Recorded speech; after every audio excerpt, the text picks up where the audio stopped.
बिहार में एक सियासी विरासत अगली पीढ़ी को सौंपी जा रही थी, तो दूसरी तरफ हजारों किलोमीटर दूर मिडल ईस्ट में जंग के काले बादल मंडरा रहे थे।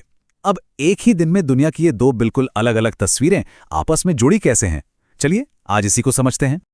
अब ये सुनने में थोड़ा अजीब लग सकता है ना, कि कहाँ बिहार की लोकल पॉलिटिक्स और कहाँ मिडिल ईस्ट में जंग का खतरा। लेकिन आज हम यही देखेंगे कि कैसे एक ही दिन बिहार की सियासत, दिल्ली की डिप्लोमेसी और मिडिल ईस्ट का संकट, ये सब एक ही बड़ी कहानी के तीन अलग अलग लेकिन आपस में जुड़े हुए हिस्से थे। तो चलिए कहानी शुरू करते हैं भारत के सबसे दिलचस्प सियासी राज्यों में से एक बिहार से, जहां 6 मार्च को एक नए दौर की शुरुआत हो रही थी। 20 साल, सोचिए पूरे 2 दशक बिहार की सियासत का मतलब था नीतीश कुमार। लेकिन अब उन्होंने फैसला किया कि वो नेशनल पॉलिटिक्स में जाएंगे। और जैसे ही ये हुआ, एक बहुत बड़ा खालीपन, एक वैक्यूम बन गया और उसे भरने के लिए एक नया चेहरा सामने आने ही वाला था। और देखिए कि सब कुछ कितनी तेजी से हुआ, मतलब एक के बाद एक।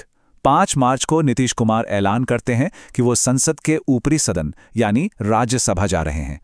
अगले ही दिन 6 मार्च को उनकी पार्टी जेडीयू में ये जोरदार मांग उठती है कि उनके बेटे निशांत कुमार को पॉलिटिक्स में आना चाहिए। और महज 2 दिन बाद 8 मार्च को उनके पार्टी ज्वाइन करने की तारीख भी पक्की हो गई।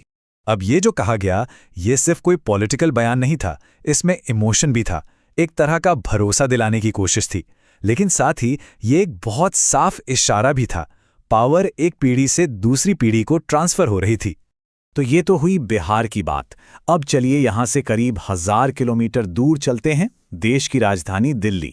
उसी दिन यानी 6 मार्च को ही वहां कुछ बिल्कुल अलग चल रहा था।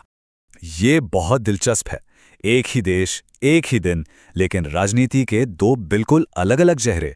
एक तरफ बिहार में हम देख रहे थे विरासत की राजनीति, मतलब सत्ता पिता से बेटे को मिल रही थी, और दूसरी तरफ दिल्ली में साझेदारी की राजनीति हो रही थी, जहां भारत दुनिया के दूसरे लोकतंत्रों के साथ अपने रिश्ते मजबूत कर रहा था।